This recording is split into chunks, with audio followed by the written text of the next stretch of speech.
അടിതെറ്റി LDF. രാഷ്ട്രീയ കോലാഹലങ്ങൾ ഇപ്പോൾ ഭരണപക്ഷത്തിന്റെ സ്വൈരം കെടുത്തിക്കൊണ്ടിരിക്കുകയാണ്. 4 ദിക്കിൽ നിന്നും മേൽക്കുന്ന അശ്നിപാതങ്ങളിൽ നട്ടം തിരിയുമ്പോൾ ഒന്നല്ല 9,000 ശരങ്ങളാണ് പിണറായിക്ക് നേരെ വരുന്നത്. അഴിമതിയുടെ ചക്രക്കുടം കയ്യിലെടുത്ത് ആവോളം മോന്താൻ തുനിഞ്ഞ LDFനെ 4 ദിക്കിൽ നിന്നും വിരൽ ചൂണ്ടി UDFും ഘടകകക്ഷികളും രംഗത്ത് വന്നു കഴിഞ്ഞു. മദ്യം നിർമ്മിക്കാൻ പാലക്കാട് ഏലപ്പുള്ളിയിൽ വിവിധ പ്ലാന്റുകൾ കൂടിയാലോചനകളില്ലാതെ അനുമതി നൽകിയതിന് പിണറായി വിജയന്റെയും എക്സൈസ് മന്ത്രി MP രാജേഷിന്റെയും ഒത്തുകളിയാണ് എന്നാണ് UDF നേതാക്കൾ പറയുന്നത്. അതിനെ നിഷേധിച്ചുകൊണ്ട് മുഖ്യമന്ത്രി പിണറായി വിജയനും എക്സൈസ് മന്ത്രി രാജേഷും രംഗത്ത് വന്നെങ്കിലും അതൊന്നും വേണ്ടത്ര വിലപ്പോയില്ലെന്നും മാത്രമല്ല, ദിനം പ്രതി പുകപടലങ്ങൾ കേരള രാഷ്ട്രീയത്തിൽ ഉയരുകയാണ്. ഇതിനിടയിലാണ് LDFന്റെ പ്രധാന കക്ഷിയായ CPI രംഗത്ത് വന്നത്. ബിനോയ് വിശ്വം ശക്തമായി തന്നെ ഇതിൽ പ്രതികരിക്കുകയും ചെയ്തു.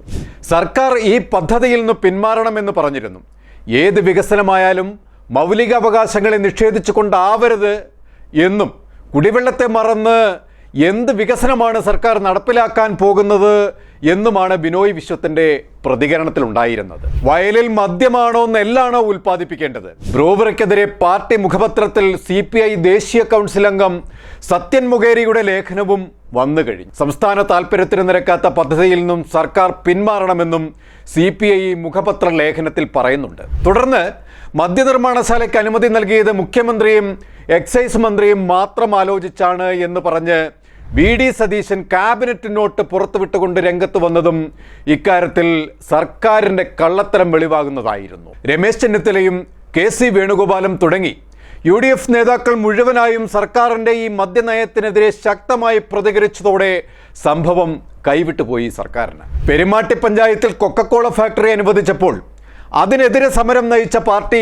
ഇക്കാര്യം ഗൗരവത്തോടെ ചർച്ച പോലും ചെയ്തില്ല എന്ന് അമർഷമാണ് ജനതാദൾ മാത്യു T തോമസ് മുന്നോട്ട് വെച്ചത്. CPI ഓഫീസിൽ മാത്രം എത്തി വിശദീകരിച്ച മന്ത്രി രാജേഷിന്റെ നടപടി തെറ്റെന്ന് RJD പറഞ്ഞു.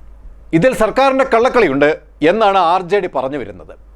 ഇതൊക്കെ കത്തി നിൽക്കുമ്പോഴാണ് വയനാട്ടിൽ പഞ്ചായത്ത് ഭരണത്തെ അട്ടിമറിച്ചുകൊണ്ട് PV അൻവറിന്റെ തൃണമൂൽ കോൺഗ്രസ് UDF പ്രവേശനവും നടത്തിയത്.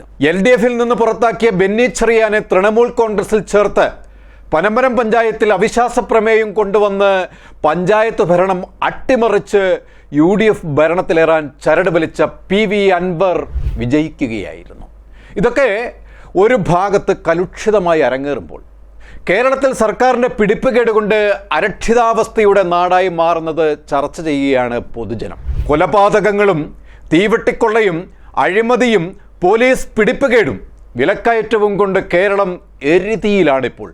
പകമൂത്ത സീരിയൽ കില്ലർമാരും പിഞ്ചുകുഞ്ഞിനെ അടക്കം കൊല ചെയ്യുന്ന കാബാലികരും വന്യമൃഗങ്ങളും കേരളത്തിൽ യഥേഷ്ടം വിലസുകയാണ്. ഇത് പോലീസ് അധികാരികളുടെ മൂക്കിൻ തുമ്പിലൂടെയാണ്. പൊതുജനത്തിന്റെ സുരക്ഷയ്ക്കല്ല സർക്കാർ മുൻഗണന കൊടുക്കുന്നത്, അഴിമതിക്കും സ്വജനപക്ഷപാതത്തിനുമാണ്. ക്രിമിനലുകൾക്കായി കേരളം തുറന്നുകൊടുത്ത സർക്കാരിൻ്റെ നടപടികൾക്കെതിരെ ജനരോഷം ഉയരുകയാണ്. കാരണവർ കൊലക്കേസിലെ പ്രതി പരോളിൽ കഴിയുന്ന ഷെറിനെ പുറത്തിറക്കാൻ ഒരു മന്ത്രിയാണ് ചരടുകവലികൾ നടത്തിയത് എന്നാണ് പുറത്തുവരുന്ന വിവരങ്ങൾ. 200ഓളം പേരാണ് പല ജയിലുകളിലായി പരോളിൽ കഴിയുന്നത്. അതിൽ തന്നെ അസുഖബാധിതരുമുണ്ട്. ഇതൊന്നും കാണാതെയാണ് വെറും 14 വർഷം ജയിലിൽ കഴിഞ്ഞ ഒരു കുറ്റവാളിയെ വന്ദേ ഭാരതിന്റെ സ്പീഡിൽ പുറത്തു കൊണ്ടുവരുന്നത്. ഇതിൽ അന്തിമമായി ഗവർണറുടെ ഉത്തരവ് വരേണ്ടതുണ്ട്. അപ്പോഴേ ഇക്കാര്യത്തിൽ അന്തിമ തീരുമാനമാകൂ. കേരളം അടിമുടി അരാജകത്വത്തിൻ്റെ പടുകുഴിയിലായി കഴിഞ്ഞു. ജനത്തിൻ്റെ നികുതിപ്പണം ആർഭാടത്തിനും അരാജകത്തിനും കൂലിയായി കൊടുക്കുമ്പോൾ ജനക്ഷേമത്തിന് പണമില്ല എന്ന് ദാരിദ്ര്യം പറയുന്ന ഒരു സർക്കാർ നമുക്കെന്തിനാണ് എന്നാണ് ജനം ചോദിക്കുന്നത്. കൂടുതൽ വാർത്തകൾക്കും വിശേഷങ്ങൾക്കും ഞങ്ങളുടെ channel like and share subscribe ചെയ്യുക. കൂടാതെ സബ്സ്ക്രൈബ് ബട്ടണിലെ ബെൽ ഐക്കൺ എനേബിൾ ചെയ്യാനും മറക്കരുത്.